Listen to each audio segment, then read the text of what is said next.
India کے حوالے سے ابھی بھی سوچ بچار جو ہے وہ جاری ہے. اور شرم سے ڈوب مرو, یہ انڈیا, یہاں پہ انڈیا چند کلومیٹر دور, ابھی پتہ نہیں 12 یا 13% پہ ان کا گروتھ ریٹ آیا ہے. 13 سے زیادہ ہے, 13 سے زیادہ ہے. اور کتنے ہتھے چڑھ رہے ہیں. یہ کون لوگ سن بھلے صاحب, کن لوگوں کے ہم باجے بجاتے اور ڈھول بجاتے رہتے ہیں؟ کن ڈھول بجاتے رہتے ہیں. پاکستان کی طرف سے میسج جا رہا ہے بدقسمتی سے, وہ کچھ اچھا نہیں جا رہا دنیا میں. آج کل ٹماٹر کتنے کا ہے؟ آج وہ 300-200 روپے, پیاز 300 روپے اور 400. 41 کلومیٹر پرے جائیں تو 70 روپے کا ہو جاتا ہے. تو لے آئیے آگے. میں نہیں لے آؤ, اللہ بدل جاتا ہے. مسئلہ کیا ہے؟ لیکن بھوک کا کوئی علاج نہیں ہے.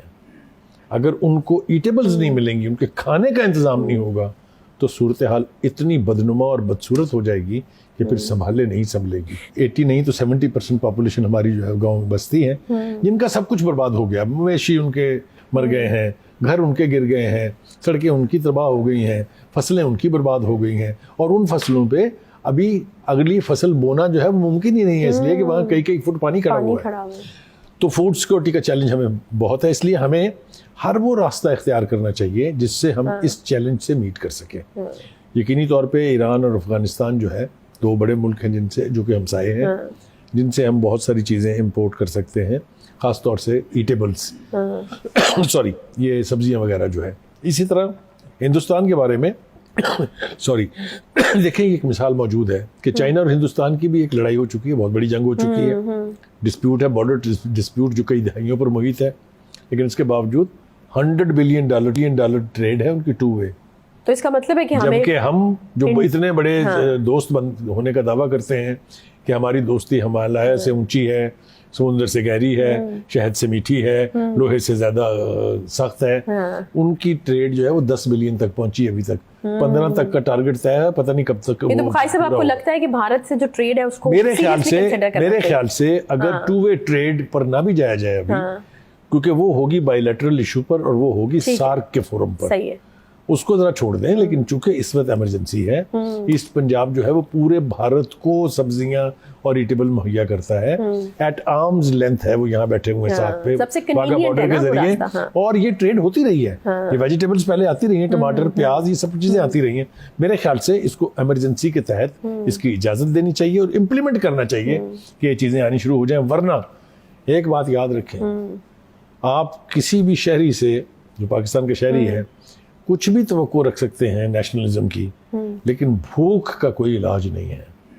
اگر ان کو ایٹیبلز نہیں ملیں گی, ان کے کھانے کا انتظام نہیں ہوگا, تو صورتحال اتنی بدنما اور بدصورت ہو جائے گی کہ پھر سنبھالے نہیں سنبھلے گی. نہیں تو کیا ابھی اس کو کیوں ابھی اس کے اوپر غور و فکر مطلوب ہے؟ کیا خان صاحب کا خوف ہے؟ کیونکہ آپ کو بھی بہت اچھی طرح سے پتہ ہے کہ اگر اس طرح کی کچھ چیز ہوتی ہے تو سب سے پہلے اس کے اوپر سیاست ہوگی, اور خان صاحب کی طرف سے اعتراض اٹھایا جائے گا کہ ہاں جی اب بھارت سے جو ہے وہ درآمد شروع کر دیے. تو یہ خوف ہے جس کی وجہ سے فیصلہ نہیں ہو پایا. جو حکومت ہے عائشہ, وہ عمران خان صاحب کے اعتراضات کے بغیر کے ساتھ بھی چل رہی ہے.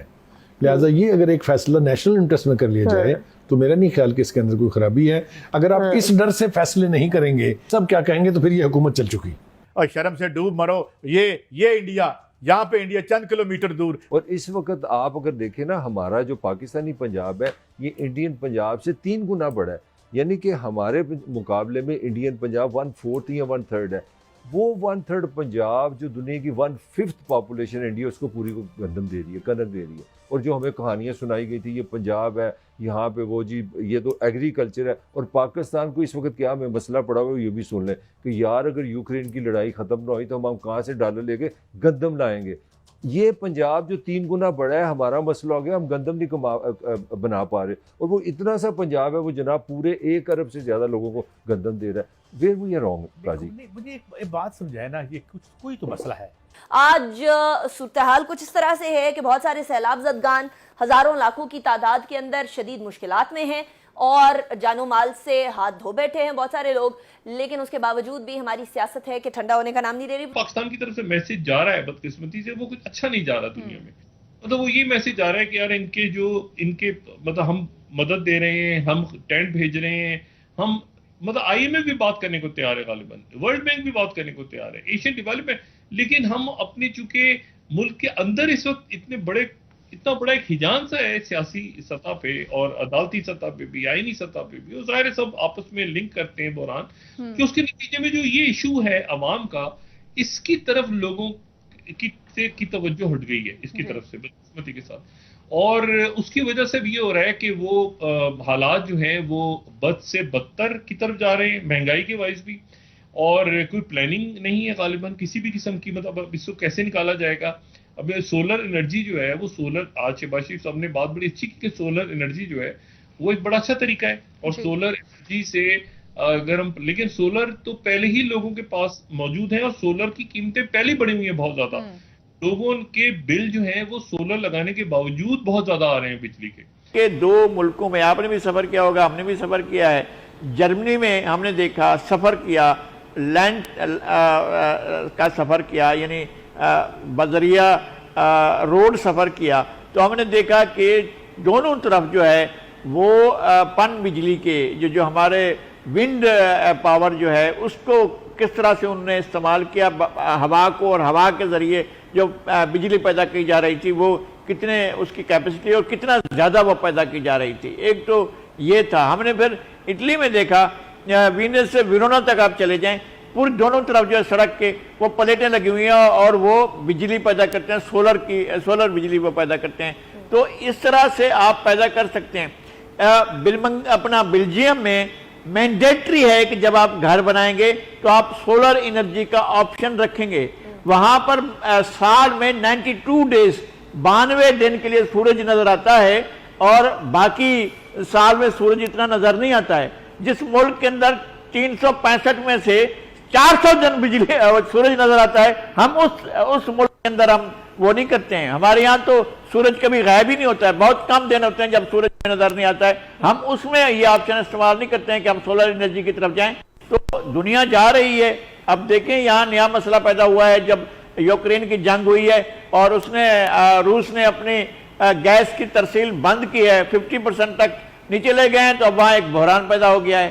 اور ایک ساتھ ہی وہاں پر ایک تاریخ کا سب سے بڑا ڈراؤٹ جو ہے وہ یورپ میں آیا ہے, وہ اسی سال آیا ہے.